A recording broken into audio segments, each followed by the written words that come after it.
Ok, première chose, c'est un kickstart, c'est pas la vie chrétienne. D'accord, donc ça, vraiment j'insiste sur le fait de pas faire du kickstart la vie chrétienne. C'est kickstart parce que voilà, beaucoup n'ont pas eu à expérimenter certaines choses, etc. C'est un aspect de Christ qui est révélé aujourd'hui, mais c'est pour que ce soit dans votre quotidien, quand vous allez faire vos courses, quand vous allez à Auchan, quand vous allez à Carrefour, que ce soit un style de vie. Vous savez que vous pouvez imposer les mains maintenant et que le Seigneur peut agir à travers ça. Donc, je ne sais pas si je me fais comprendre. Donc voilà, donc que personne ne soit frustré, s'il voit aujourd'hui ou il ne voit pas aujourd'hui, non, mais que ce soit ce qui va être fait aujourd'hui, d'accord, ce soit un style de vie et de persévérance pour chacun d'entre vous. Est-ce que ça va pour tout le monde? Ok. Donc moi je m'appelle Abel, je viens de Bordeaux, on est venu avec quelques personnes. Alors, l'idée et la pensée avec laquelle vous allez dans les rues, c'est premièrement de manifester l'amour de Jésus-Christ. Donc surtout de ne pas être focus, parfois on est un peu trop focus, oui il faut guérison, il faut miracle, il faut miracle. C'est pas en fait la priorité en soi. La priorité c'est que j'ai une âme en face de moi qui a besoin de goûter à Jésus-Christ. Donc plus une phrase que j'ai tendance à dire, plus à parler de Jésus, soyez Jésus. D'accord? Plus à parler de Jésus, soyez Jésus. Ça veut dire que vous êtes porteur d'une vie que vous allez tout simplement manifester. Ça peut être par une parole. S'il y a certains d'entre vous qui sont plus sensibles à libérer des paroles inspirées, faites-le. S'il y en a qui sont plus sensibles qui ne sont pas forcément des grands parleurs ou quoi que ce soit et qui n'ont, voilà, imposez juste les mains. Mais la pensée et l'idée, c'est que faut que vous compreniez que quand vous avez reçu Jésus, vous avez reçu une vie divine en vous, une vie spirituelle en vous, une autre vie que quelqu'un qui n'est pas né de nouveau ou qui n'a pas reçu Christ n'a pas. D'accord? Et c'est avec cette vie en fait que vous allez simplement au contact des gens. D'accord? Je ne sais pas si ça va pour tout le monde. Donc, vous ne fonctionnez plus selon le visible à partir de maintenant. Enfin, normalement, c'est dès votre nouvelle naissance. D'accord? Donc, vous ne vous fiez plus à ce que vous voyez, à ce que vous sentez, à vos impressions, à vos sensations. C'est terminé. L'homme spirituel est fondé sur ce que Dieu dit. Point. Dieu a dit, j'impose les malades seront guéris. Je deviens le plus bête possible et j'impose les mains jusqu'à ce que, tant que on me donne le temps de le faire. D'accord? Et vous persévérez simplement. De toute façon, vous allez le voir en concret. Alors, ouais, ça c'est le, bon, je sais pas combien de points, mais bon, c'est un des points. Point suivant, j'insiste vraiment là-dessus. Vous êtes porteur d'une vie qui n'a rien à voir avec vos impressions, avec vos sensations. Vraiment, j'insiste sur cela. Il y a un gros souci par rapport à ça dans le corps de Christ. Le corps de Christ a eu tendance à être conduit par l'âme, par les impressions, etc. Chose qui n'est pas forcément négative, mais chose qui le devient quand ça devient que ça. D'accord? Vous êtes des êtres spirituels. L'homme spirituel, il marche par la foi, point. Maintenant, si une sensation peut confirmer ce que l'Esprit de Dieu me dit, amen, c'est pas mauvais. Mais je ne peux pas me fier à mes sensations pour marcher par l'Esprit. Je marche par l'Esprit d'après la parole de Dieu. Jésus a dit, mes paroles sont esprit et vie. Donc quand je marche par les paroles de Christ, je marche par l'Esprit. Je ne sais pas si je me fais comprendre. Est-ce que ça va? Donc, Jésus a dit, vous imposerez les mains aux malades, vous imposez les mains aux malades, les malades seront guéris. Posez les mains sur le maximum de personnes. Alors, même si une personne, vous n'êtes pas obligé d'avoir l'aval de la personne pour imposer les mains, pour proclamer une parole. Vous n'êtes pas obligé. Exemple, est-ce que vous avez, donc je vais montrer un peu comment aborder, etc. Si vous avez une autre façon d'aborder, comme on dit, c'est un kickstart. Ça veut dire que c'est une manière qui est donnée générale, mais c'est pas que de cette manière-là. Si chacun a un feeling, une manière de faire, faites à votre aise. Mais c'est une base pour que ceux qui n'ont jamais eu à commencer puissent commencer. D'accord? Je peux par exemple saluer madame ici, bonjour, que Dieu vous bénisse, parce qu'elle a refusé que je prie pour elle. Ben, je dis, la vie est libérée quand je la touche. D'accord? Ça veut dire que vous devez être conscient qu'il y a la vie, de Christ en vous. Et cette vie-là va prendre la forme du besoin qu'elle rencontre. Ça veut dire que cette vie-là, quand vous allez toucher, si elle a besoin de guérison, la vie qui est en vous va prendre la forme de la guérison.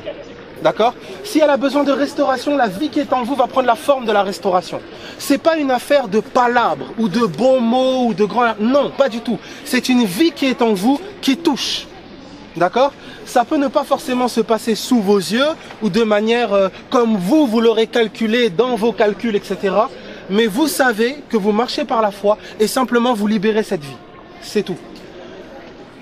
je le répète, vraiment j'insiste sur cela. Prière courte et simple. Je donne un exemple, j'aborde madame, je veux prier pour elle. Alors déjà, voilà comment on aborde de manière basique. Excusez-moi de vous déranger, j'ai une petite question étrange à vous poser, est-ce que vous permettez? D'accord? Généralement, les gens, un sourire, commencer à aborder déjà de loin pour ne pas surprendre la personne. Excusez-moi déjà de loin, que la personne vous sente arriver, qu'elle ne soit pas surprise par votre arrivée, parce que généralement, la première impression fait que les personnes sont braquées. Commencez à un peu aborder de loin, excusez-moi, et en vous rapprochant, excusez-moi, j'ai une petite question étrange à vous poser. Gardez une certaine distance, soyez pas, oui, vous voyez, c'est non. Voilà, c'est des petits... S'il y en a qui pensent, oui, non, mais est-ce que c'est biblique? Non, c'est pas dans la Bible, d'accord? Voilà, c'est sur le terrain, il y a des choses que... voilà, si vous avez votre truc et que ça fonctionne, faites à votre manière. L'objectif, c'est de libérer la vie, c'est ça, c'est l'objectif. Une âme qui est perdue, libérer la vie. C'est ça l'objectif. Si votre manière d'aborder, c'est avec une danse, et que faites votre danse, il n'y a aucun souci. D'accord? Donc, voilà, je commence à aborder de loin. J'arrive, excusez-moi, est-ce que j'ai une petite question étrange à vous poser? Première comment dire, possibilité, la vie, ce n'est pas une vidéo. D'accord? Donc, dans les vidéos que vous voyez sur Internet, vous voyez naturellement les résultats. Amen. Il n'y a pas d'intérêt à mettre les non-résultats. Donc ça veut dire que vous pouvez aborder peut-être 10 personnes, 15 personnes, 20 personnes, 25 personnes, sans que sur le moment une personne vous dise oui ou soit positive. Mais la 26e personne peut littéralement être touchée et quelque chose de particulier peut se passer. Donc il y a quelque chose que vous devez inscrire dans votre entendement, c'est persévérance. Sans persévérance, ne vous attendez pas à voir persévérer. Persévérer. Alors, j'ai une petite question étrange à vous poser. Première alternative, non. Cette dame me dit non. D'accord? Je n'ai pas à être frustré par sa réaction, absolument pas. Elle peut m'insulter, elle peut mal me parler, ça ne me pose aucun problème. La vie qui est en moi est au-dessus de l'offense. Ça ne me pose aucun problème. Je proclame sur sa vie la bénédiction, je proclame sur sa vie, dans l'autorité de Jésus-Christ, je proclame sur sa vie ce que le Seigneur me met à cœur. Madame, soyez bénie, que tout ce que vous traversez dans votre vie, au nom de Jésus-Christ, que Jésus se révèle à vous. Qu'elle soit fâchée, qu'elle me fasse une grimace, qu'elle s'énerve, ça ne me pose aucun problème. Vous comprenez ce que je veux dire? Je n'ai pas besoin de son aval pour exercer l'autorité de Christ qui est en moi par le décret de la parole. Je ne sais pas si je me fais comprendre. Donc ne soyez pas... souvent on a mis notre colère sur le dos de Dieu, sur la colère de Dieu, un peu sur le modèle de Jésus qui envoie ses 2 disciples aller lui chercher, aller lui trouver un endroit en Samarie, et ils reviennent parce qu'ils n'ont pas été reçus, ils disent au Seigneur non, on va faire descendre le feu du ciel pour tous les cramer. Jésus dit calmez-vous, vous ne savez pas de quel esprit vous êtes animés. Les gens ont une conception et une image de Dieu que la religion leur a donnée. Et généralement, ce n'est pas à vous qu'ils disent non, c'est à l'image qu'ils se sont fait de Dieu. Donc soyez pas frustrés par le rejet, par l'offense et toutes ces choses. Non, aimez, aimez, vraiment aimez, libérez. Si vous pouvez libérer une parole, libérez une parole. Même si c'est juste une parole. Passez, madame, que Dieu vous bénisse, et vous passez. Vous ne devez plus être dépendant de l'attitude des gens. Vous êtes dépendant de Christ. Je ne sais pas si je me fais comprendre. Et Christ habite en vous, il est l'espérance de la gloire. Est-ce que ça va pour tout le monde? Ok. Donc première alternative, elle me dit non. Ah bah madame, si j'ai la possibilité de tendre la main, bah écoutez, que Dieu vous bénisse. Ou que Dieu vous bénisse madame. J'ai juste mis un contact. D'accord? Et je sais que par ce contact, je sais que quelque chose se passe. C'est ma foi. Oui Abel, est-ce qu'il y a besoin que la personne en face ait la foi? Non. Sinon vous ne pourriez pas prier pour les bébés et vous ne pourriez pas prier pour la résurrection des morts. Ah bah oui. D'accord? Quand le Seigneur souligne la foi de la personne qui est en face, il ne dit pas qu'il est dépendant de leur foi. Absolument pas. D'accord? Sinon, comme je l'ai dit, vous excluez, vous enlevez les bébés, vous enlevez, je sais pas moi, les morts, ils n'ont pas de foi. D'accord? Et tous ceux qui ne croient pas. Donc ça, c'est clair pour tout le monde. Vous n'avez pas besoin que la personne en face de vous ait la foi. Un autre exemple encore, même par rapport à un esprit, vous avez l'esprit de Python dans Actes des Apôtres, où Paul est suivi par une femme qui ne cesse de prophétiser. Et souvenez-vous que cette femme-là faisait du gain aux personnes qui recevaient ces prophéties. Donc c'était, il y avait un gain d'argent derrière. Cette femme-là prophétisait. Plusieurs jours derrière Paul, Paul en a marre. Il regarde cette femme, il dit ok, esprit de Python, quitte-la. Il n'a pas eu son aval. Vous comprenez? L'esprit l'a quitté, ça a causé des problèmes à Paul parce qu'il gagnait plus d'argent. C'est les personnes qui faisaient du gain à cause de cet esprit ne gagnaient plus d'argent et c'est comme ça qu'ils ont persécuté Paul. En fait, je veux que vous compreniez que la personne qui est en face de vous n'est qu'une victime du royaume des ténèbres. Vous, c'est en face du royaume des ténèbres que vous vous tenez, pas en face de la personne. Ça va pour tout le monde? C'est clair? Ok. Deuxième alternative, la personne me dit oui. Oui, j'ai quelque chose. Voilà, bon, je vais dire sa place. Alors là, dans ce cas-là, excusez-moi, ok. Alors j'ai une petite question étrange à vous poser. Est-ce que vous avez une allergie, une douleur, une allergie, une maladie quelconque ou voilà, une douleur intérieure ou extérieure, une maladie ou une allergie quelconque? Ces choses englobent à peu près tout. Pourquoi je dis ça? Il y a des personnes qui ont des maladies, ils en ont honte. Vous n'allez pas forcément voir quelqu'un qui va vous dire oui, j'ai un cancer. Vous n'allez pas forcément voir quelqu'un qui va vous dire oui, j'ai le sida. D'accord? Il y a des personnes qui n'ont pas forcément envie de révéler leur intimité. D'accord? Et il faut respecter ça. C'est vraiment important. Par exemple, pour les personnes en fauteuil roulant avec des maladies flagrantes, etc., ne soyez pas promptes à aborder la personne là où il y a forcément du monde. Attendez peut-être un petit coin, une petite tournure et abordez la personne avec respect. Vous avez en face de vous des âmes, c'est important. Vous devez les respecter. C'est très important. Haïssez le royaume des ténèbres, haïssez les œuvres des ténèbres, mais respectez l'âme. C'est vraiment important. Respectez le pécheur. C'est ce que Jésus a fait. Donc c'est au nom, c'est pas parce qu'au nom de la vérité, au nom de, parce que vous avez Jésus, voilà, on vient sur nos grands chevaux donner des leçons. Absolument pas. Ces personnes souffrent, ces personnes traversent des situations. Nous ne sommes pas là pour condamner, pour juger. Nous sommes là pour apporter quelque chose qu'on pourrait apporter pour aider ou pour sauver. Je ne sais pas si je me fais comprendre. Ça va? Donc respectez énormément, même dans votre manière d'aborder, même dans votre manière de parler. Même si en face de vous, vous avez quelqu'un de réticent, voilà, on a eu l'exemple, je ne sais pas si Babette peut en témoigner, c'était dans le bar. Ouais, première expérience. Ouais. Donc, Abel n'avait pas monté les marches de l'esplanade du bar en fait.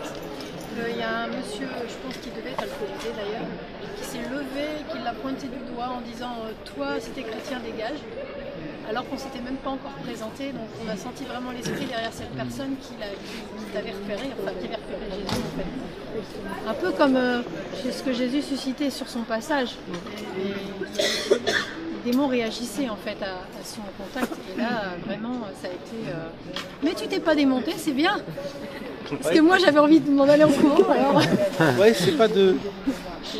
J'aurais pu réagir, bon là voilà, je donne témoigner, mais j'aurais pu réagir sur la réaction de la personne et votre réaction, parce que vous savez que c'est un esprit, les esprits ne supportent pas l'amour. Le fait de répondre, ben écoutez, moi je vous aime, monsieur, je vous aime bien. Ou le fait de répondre, vous voyez, c'est... Il est fou celui-là. Oui, on est des fous. Nous sommes des fous de Jésus. D'accord? Donc insultez-moi, regardez-moi mal, parlez-moi, il n'y a aucun souci pour ça. Celui qui est en moi vous aime. Même si moi je peux ne pas apprécier votre tête, c'est pas un problème. Christ en moi aime. Et c'est lui qui est Seigneur et c'est lui que je suis. Point. Pas de négociation possible. Je ne sais pas si je me fais comprendre. Donc deuxième alternative, je dis douleur, maladie, allergie ou voilà, douleur intérieure ou extérieure, maladie ou allergie. Vous englobez un peu le tout. Vous avez des personnes qui vont vous dire oui. À ce moment-là, par exemple, elle me dit qu'elle a une douleur, je ne sais pas, à l'épaule. Vous permettez que je pose la main où est-ce que vous avez mal? Vous venez avec vos sabots, je vais prier pour vous. Alors il y en a qui vont vous dire oui, merci beaucoup et qui vont partir. Parce qu'ils ont une conception de la prière, voilà, vous allez rentrer chez vous, prier pour eux.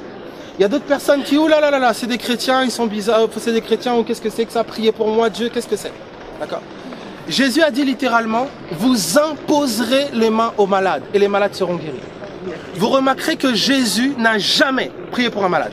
Vérifiez. Vous n'avez jamais vu Jésus se pointer devant un malade et s'adresser au Père, prier le Père. Il n'a pas fait ça. La seule fois il le fait, une des seules fois il le fait devant Lazare, il dit, Père, je sais que tu m'exauces toujours. Si je te prie, c'est pour qu'il sache au nom de qui je le fais. D'accord? Ce que Jésus a fait, c'est qu'il a posé les mains. Il a imposé les mains ou il a proclamé avec autorité sur la chose. Dès l'instant où vous vous pointez devant la personne, vous êtes ambassadeur de Christ. Vous êtes représentant de Christ. C'est-à-dire que vous ne pouvez pas vous tenir là et dire oui, oh Seigneur, déploie. Ne faites pas des choses comme ça. Je vous en supplie. Restez simple, restez simple. Voilà, même moi qui vous parle, j'ai cette tendance parfois à voilà, oh Seigneur, non. À cet instant, vous êtes représentant du Seigneur devant la personne. Ça veut dire qu'en vous voyant, la personne voit le Seigneur. Parlez comme les seigneurs, agissez comme les seigneurs, touchez comme le Seigneur. Je ne sais pas si je me fais comprendre. Est-ce que ça va? D'accord? Est-ce que quelqu'un est frustré de... Non? Ça choque personne? Ah si, franchement. On peut pas faire lever les mains comme ça, on va être frustré. Donc voilà. Donc vraiment, j'insiste sur ça. Ne soyez, dès cet instant, vous représentez le Seigneur, agissez comme le Seigneur. Donc, vraiment, j'insiste sur ça. Donc je vais aborder cette personne, elle a une douleur à l'épaule. Vous permettez que je pose la main sur votre épaule? Alors... Pour les jeunes filles, bon, il y a pas mal de jeunes filles, bien sûr, il faut être sage. Un jeune garçon qui vous trouve jolie, etc., il va inventer toutes les douleurs. On l'a déjà vu. D'accord? Pour les garçons, c'est idem. Donc, par rapport à ça, de préférence, si une jeune fille, par exemple, de préférence, je ne sais pas, aborder à deux ou aborder avec un garçon, de préférence. C'est pas dans la Bible. C'est par sagesse par rapport au terrain. L'expérience fait que, voilà, on peut voir certaines choses par rapport au terrain, voilà. Il y a des endroits, il y a des personnes qui ne veulent pas forcément que vous posiez la main sur elles. D'accord? Parlez avec autorité. Au nom de Jésus-Christ de Nazareth, je commande que l'épaule soit complètement restaurée, douleur, tu pars. C'est tout. Et vous demandez à la personne de faire ce qu'elle ne pouvait pas faire. D'accord? Souvenez-vous, si tu dis à cette montagne, ôte-toi de là et jette-toi dans la mer et que tu crois dans ton cœur que cela arrive, alors si tu crois dans ton cœur que cela arrive, alors tu le verras s'accomplir. Parce que je crois dans mon cœur que ça arrive, je demande à la personne de faire ce qu'elle ne pouvait pas faire. Est-ce que ça va? Ça va pour tout le monde? De toute façon, en le voyant, ça ira beaucoup mieux. Ça, c'est bon, l'énième point. Donc voilà, donc juste ça. Si c'est une douleur à l'épaule, par au nom de Jésus. Si vous posez la main, au nom de Jésus-Christ, soyez guéri. Vous retirez la main. C'est quelques secondes. Vous demandez à la personne de faire ce qu'elle ne pouvait pas faire. Si la personne a encore mal, il y a plusieurs alternatives. Soit la personne a encore mal, vous refaites la même chose. Plus votre prière est longue, plus ça témoigne de votre incrédulité. C'est simple.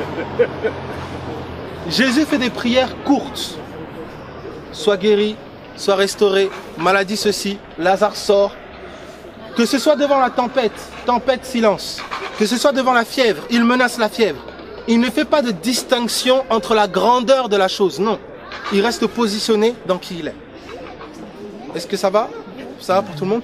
Donc que ce soit grave, moins grave, tout ce que vous voulez, vous commandez. Comme je le dis, ça peut ne pas forcément avoir lieu sous vos yeux. Vous êtes dans la foi, vous n'êtes pas dans les sensations.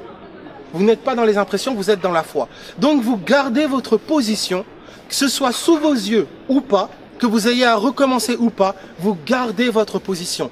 Vous savez que quelque chose se passe. Ôtez de votre bouche, oui, rien ne s'est passé, il n'y a rien qui se passe, c'est pas vrai, c'est un mensonge. C'est charnel et terrestre. Quand Jésus parle au figuier, rien ne se passe. La preuve en est, les disciples ne font aucune remarque. Donc ça veut dire qu'à l'instant où Jésus a parlé au figuier, les disciples ont dû regarder Jésus et se dire « Ouh là là là là, le monsieur ça va plus ». Mais le lendemain, les disciples font remarquer, le lendemain matin, les disciples font remarquer « Maître, regarde le figuier que tu as maudit à sécher ». Ça veut dire que sur le moment, rien ne s'est passé. Mais les disciples vont faire remarquer que le lendemain, quelque chose s'est passé. Est-ce qu'au moment où Jésus a parlé, rien ne s'est passé? Absolument pas. Le figuier a commencé à sécher aux racines. Vous comprenez? Donc dès l'instant où vous prenez position, gardez votre position. Et ça, j'insiste pour les vies personnelles. Vous pouvez avoir des choses personnelles où les gens ont déjà prié. Vous pouvez avoir des choses personnelles où les gens ont déjà prié pour vous, etc. D'accord? Ça peut être frustrant parce que vous n'avez pas forcément vu les choses bouger, etc., etc. Que cela ne vous inquiète pas. D'accord? Voilà, ça c'est les ténèbres qui sentent, hein? Jésus est là. Donc, que cela ne vous frustre pas, d'accord, que cela ne vous frustre pas, que cela ne vous inquiète pas. Gardez votre position de foi et persévérez. Vous savez, le fait de savoir parfois que vous avez quelque chose, d'accord, ça vous maintient dans la foi. C'est pas la volonté de Dieu, d'accord? C'est absolument pas la volonté de Dieu. La volonté de Dieu, c'est que tous les hommes soient guéris. Le péché et la maladie sont mis au même titre. D'accord? Le péché et la maladie sont mis absolument au même titre. D'accord? Donc Dieu veut pas du péché, Dieu veut pas de la maladie. D'accord? Mais cependant, vous pouvez avoir quelque chose avec lequel vous luttez. Gardez votre position. Cessez de supplier, de demander à Dieu. Là, je parle pour les vies personnelles. Rendez grâce à Dieu parce que vous savez que c'est fait. Soyez dans une attitude d'action de grâce parce que vous voyez la chose accomplie par la foi. Est-ce que ça va? Ok. Le dernier point, le dernier, c'est les hommes et les femmes de paix. Je ne sais pas si certains d'entre vous ont déjà entendu parler de ça. Ok. J'aime bien, moi. Voilà. Quand vous allez rencontrer les gens, comprenez que l'évangile n'est pas pour tout le monde. Je m'explique. Il y a des personnes qui sont prêtes et disposées à recevoir cet évangile. D'accord? Si vous prenez des graines, vous jetez dans un champ, toutes ne vont pas pousser à la même vitesse. D'accord? Il y a des personnes en fait que le Saint-Esprit a travaillé au préalable. Et ces personnes-là, en fait, votre rencontre est orchestrée. C'est ceux qu'on appelle les hommes de paix. Vous avez l'exemple de Corneille. L'ange va parler à Corneille et va lui dire va chercher Pierre. Vous avez l'exemple de Nathanaël. Vous avez l'exemple de l'eunuque éthiopien où on va simplement dire à Philippe, Philippe vas-y. Et l'eunuque éthiopien était en train de lire les écrits, il se posait déjà des questions sur Dieu. Vous allez voir que quand vous rencontrez un homme de paix, est un homme ou une femme que l'Esprit de Dieu a déjà préparé en fait à votre rencontre. En fait, ce que l'Esprit de Dieu fait dans sa vie est arrivé à un tel point que votre rencontre en fait est comme orchestrée. Vous êtes comme le point final. Vous comprenez? C'est cela que nous cherchons. Ce sont les œuvres préparées par avance. Exactement. Ce sont ceux que nous cherchons. Donc ne perdez pas, entre guillemets, votre temps à essayer de convaincre quelqu'un. Non. Un homme de paix est prêt. Vous allez le sentir. Et je vous dis, ne regardez vraiment pas à l'apparence. Parce que un homme de paix est prêt. On avait l'exemple d'un témoignage récemment qui m'avait frappé. C'était une musulmane qui donnait le témoignage que Jésus s'était révélé à elle en songe en lui disant qu'il était le chemin, la vérité, la vie. Elle avait cherché cette phrase sur Internet. Non, elle avait cherché cette phrase sur Internet et s'était dit, moi, chemin, vérité, la vie, qu'est-ce que ça veut dire? Elle a remarqué que c'était Jésus qui lui avait dit ça. Si vous regardez la personne dans la rue, vous allez la voir voilée. Mais le Seigneur lui a déjà parlé en songe. Ce qui fait que lorsque vous l'abordez, vous êtes comme une confirmation que le Seigneur a déjà fait. D'accord? Alors je vais vous donner un dernier exemple pour illustrer ce que je vais dire là. Je prends toujours madame. Est-ce que je peux prendre, est-ce que je peux avoir...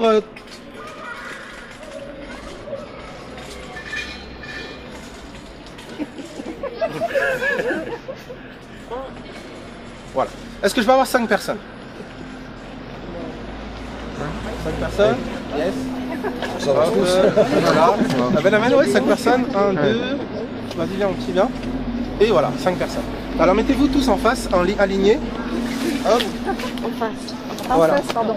Non, non, en face de moi, en face de madame. En là. face de moi. En Voilà. face de moi. Vraiment, pardonnez-moi, j'ai pas encore retenu tous les prénoms. Voilà. En face de toi.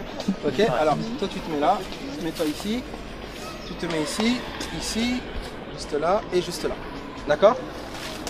Alors, madame se promène à Pékin. Elle se promène à Pékin, elle fait un petit tour à Pékin. Et ce jeune garçon, d'accord, regardez, je suis le Seigneur. Je suis Jésus-Christ. C'est vrai. On l'a vu. Alors regardez attentivement. Ceci est mon corps. J'ai 5 membres. C'est ça, c'est quand on parle du corps de Christ. J'ai 5 membres ici. Je suis un seul esprit. Je suis le Seigneur. Je veux parler à cette femme. D'accord? Je veux lui parler. C'est-à-dire c'est avec moi qu'elle traite. Pas avec chacun ici. Cette femme, je la croise à Pékin. Et je dis à mon fils ici, dis-lui je. Ça n'a aucun sens pour lui. Il a juste ce mot qui monte, je. Alors il va lui dire, vas-y, je. Reviens. Ça n'a aucun sens pour elle, il est complètement cinglé ce petit, mais il m'aborde, il me dit je, mais qu'est-ce qu'il veut, n'importe quoi. Un jour, cette femme part à Stockholm. Et elle croise ici mon autre fille, qui lui dit tais. Dis-lui tais. Voilà, elle revient. Tais, mais ridicule. Qu'est-ce que ça veut dire tais, mais n'importe quoi? J'ai que des personnes bizarres qui m'abordent. Un qui me dit je, un qui me dit tais, mais c'est bizarre. Aucun sens pour elle, aucun sens pour elle, aucun sens pour lui. Elle arrive à Bruxelles. Ma fille dit lui me. Aucun sens pour elle. Et là, ça devient intriguant pour elle parce qu'elle a entendu je t'aime. C'est moi qui ai parlé. D'accord? Je vais lui dire de dire ma et je vais lui dire de dire fille. Donc en gros, je viens de lui dire je t'aime ma fille. Arrivée à fille, elle est brisée. Parce que elle a vécu ça. Mais lui ne sait pas que le fille qu'il reçoit n'est que le bout d'une chaîne que le Seigneur a fait dans sa vie. D'accord? Donc lorsque quelqu'un est touché par ce que vous dites ou parce que vous recevez, ne gonflez pas la poitrine parce que le Seigneur a travaillé avant vous.